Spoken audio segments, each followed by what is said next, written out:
যে খায় না তাল তার নাকি সারা বছর যায় বেতাল। এজন্য আমি একটি তাল কিনে এনেছি।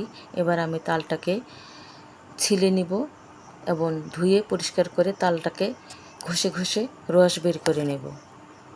তালটাকে আমি ছিলে নিচ্ছি, উপরের খয়েরি কালার খোসাটাকে বেছে নিলাম।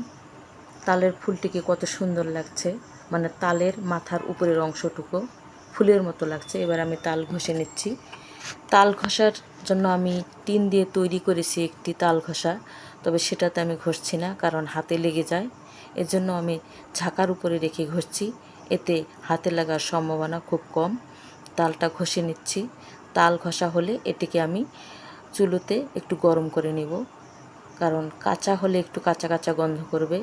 এর ফাঁকে আমি আটাও একটু গরম করে নিয়েছি, ভেজে নিয়েছি। এবার আমি তাল সহ আটা মিশিয়ে নিলাম, কড়াইতে তেল দিয়ে দিছি। এবার আমি হাতের মুঠো মুঠো করে দিচ্ছি। তালের পিঠা যেরকমভাবেই করা যায় না, কোনো অসুবিধা নাই, যেমন হবে তেমনই ভালো, অর্থাৎ একে তাল বড়া বলে। যেমন খুশি তেমনভাবে দেওয়া যায়, কোনো চিন্তার কারণ নেই। আমি যেমন ইচ্ছে তেমনভাবেই দিয়েছি। এই যে হয়ে গেছে ভাজা, আরেকবার দিচ্ছি। ওগুলো আমি তুলে নিয়েছি। এরপর আবার দিচ্ছি হাতের মুঠো মুঠো করে।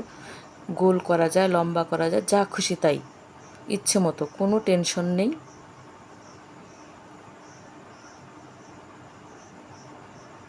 আমি অনেকগুলো একসঙ্গে দিয়ে দিচ্ছি। এই যে প্রথমগুলো ভাজা হয়েছে এরকম।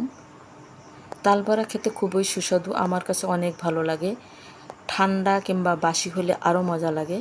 তাল বড়া সকলেই খেতে পারবে, অন্য কোনো কারণ না থাকলে। ধন্যবাদ সকলকে।